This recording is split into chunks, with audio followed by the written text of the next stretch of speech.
Debbie Grijalva es una mujer transfemenina y hace periodismo feminista. Nos habla sobre su identidad de género y cómo entenderlas y respetarlas desde cualquier ámbito. Mi nombre es Debbie Grijalva, yo soy de la ciudad de Quito y me dedico a la comunicación comunitaria y al periodismo.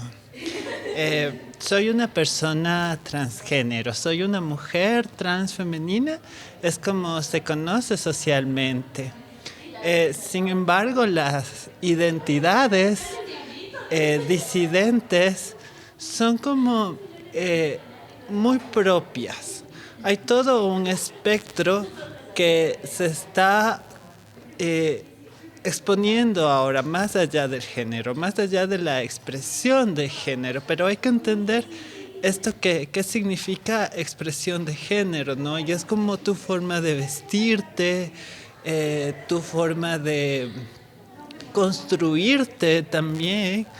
Y ya saliendo de esta feminidad y esta masculinidad también que es un poco obligada a adquirirlo. Ya hay personas que se reconocen desde otras identidades no binarias, otras personas que construyen también su identidad desde la cultura. Por ejemplo, existen los enchaquirados allá en una cultura de la costa que estaban como en estas zonas también precolombinas, ¿no? Entonces estas personas usaban unas chaquiras, unas vestimentas y usaban como el transvestismo también para adquirir su cultura. Las disidencias sexuales han estado presentes en toda la historia, siempre, en lo largo de la historia. Pero con la colonización esto se fue como, los fueron igual poniendo como que es un pecado, otros también fueron como asesinados, fueron matados.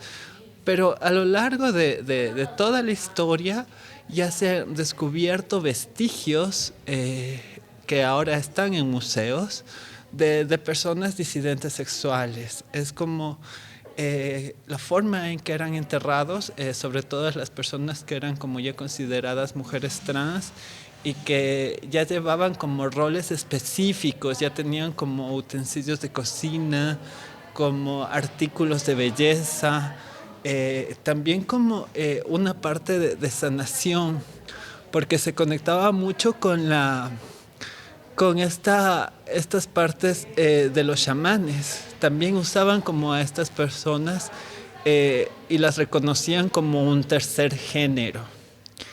Y era muy amplio, era muy aceptado en las culturas incas de ese entonces.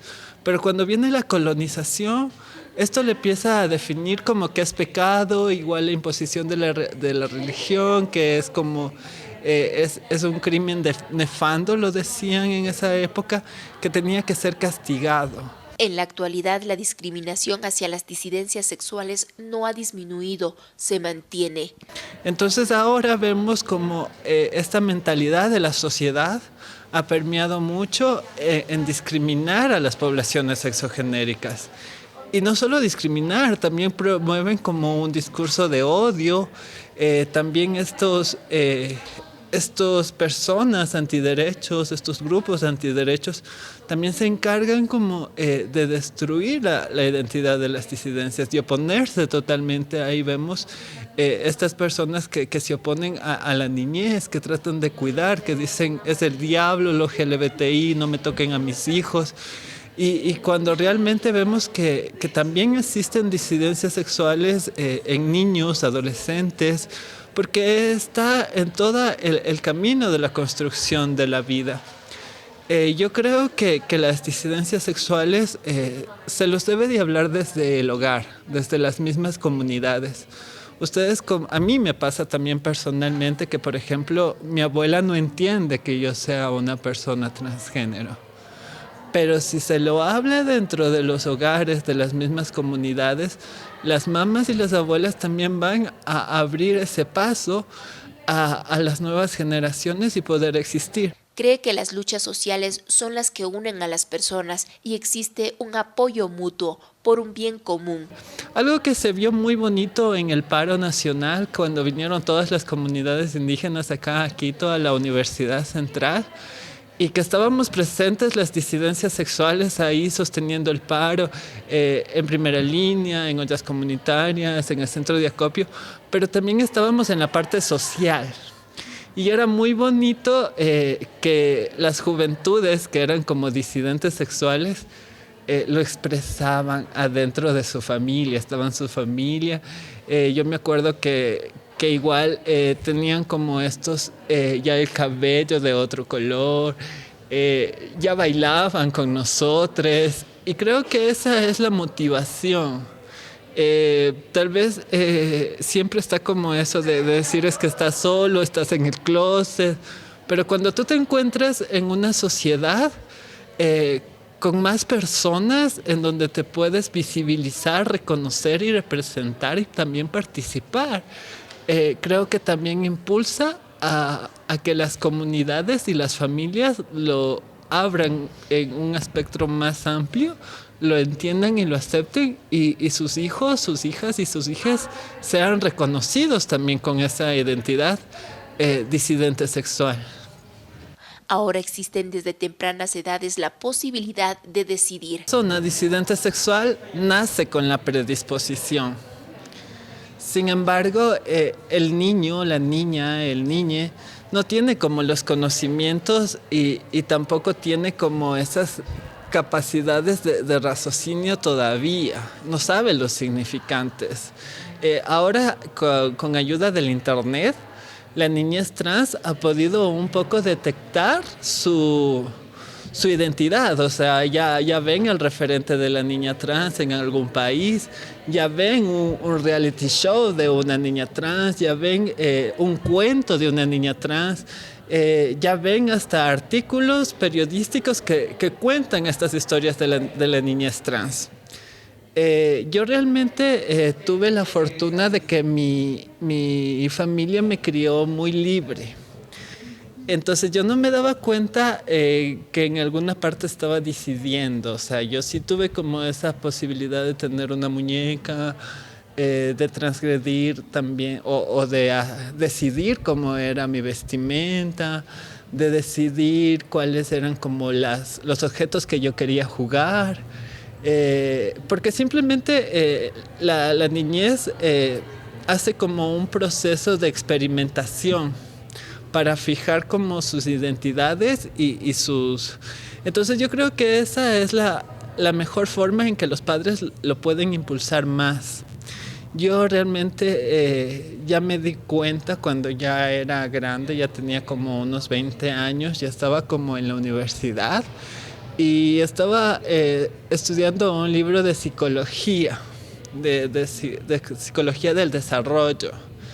Y yo iba leyendo estas partes de lo que, cómo se posiciona el género, porque el género se empieza ya a posicionar desde los 3 años. Entonces yo me daba cuenta y decía, sí, yo creo que soy esto, todavía no me sentía convencida, porque cuando yo salía a la sociedad y a las calles, yo veía a una mujer trans y me daba miedo. Y me asustaba y decía, es que yo no puedo hacer esto porque estas personas no tienen derechos, estas personas no pueden, estas personas hace 25 años eran asesinadas, estas personas eran muertas, desaparecidas por la misma policía. Entonces el miedo a afrontarse y a aceptarse y decir, bueno, yo soy esto, sí me costó a mí... por lo menos ya hasta cuando tenía la mayoría de edad. Pero yo considero que es responsabilidad de las mamás, sobre todo cuando van, por ejemplo, a estos controles prenatales y que el médico te dice, toma ácido fólico porque tu hijo puede nacer así, tu hijo puede nacer así. También desde la salud pública y desde la salud en general, pueden promover y decir, ¿sabe qué? Su hijo puede nacer disidente sexual. Y las madres puedan empezar a asimilarlo y puedan empezar como tal vez con una hipótesis, ¿no? Y cuando eso pase, no sea tan abrupto ni llegue tanto como a este choque que las familias tienen. Por eso son como las personas disidentes sexuales expulsadas de sus hogares, expulsadas de sus casas y se quedan sin el apoyo. Yo creo que desde las comunidades sí deben de hablar estos temas. Deben de empezar a reconocer también que entre la comunidad puede haber una gama diversa, disidente sexual. Finalizó hablando sobre los riesgos que tienen ante la sociedad cuando expresan su disidencia sexual. Sobre todo vivimos en un permanente odio. O sea, hay personas que odian, que discriminan, que rechazan, que de aquí se producen como estos crímenes de odio, estas violencias brutales. Pero es todo un aparataje estructural porque las políticas públicas, el Estado, también tiene este sesgo de discriminación. Actualmente en el contexto del país estamos viviendo un paraestado con mafias, crimen organizado. El Estado aparenta una lucha desvirtuada sobre el narcotráfico también. Y las personas trans, las mujeres trans que realmente no tenemos espacios, no tenemos estas plazas de trabajo, y estamos obligadas a ejercer el trabajo sexual en la calle, estamos siendo víctimas y estamos siendo asesinadas, extorsionadas y violentadas por la mafia y el crimen organizado. Entonces yo realmente aspiro que en algún momento, para cambiar estructuralmente las políticas públicas del Estado, alguna mujer trans pueda llegar a esos puestos de poder, a esos puestos de tomadores de decisiones, porque si no lo hace desde una persona que le atraviesa, desde una persona que lo vive, el macho que está ahí sentado en el curul, ese blanco hegemónico que está sentado en el curul, jamás lo va a hacer por mí. Jamás lo va a hacer por mi comunidad LGBTIQ+. Jamás lo va a hacer por las personas de territorio, de periferias, del campo. Jamás lo van a hacer. Nosotros tenemos que llegar a esos puestos y realmente crear estas políticas públicas para las nuevas generaciones, para sus hijos, para sus nietos, y pensar que en algún momento esa legislación va a plasmar un futuro mejor para las disidencias sexuales.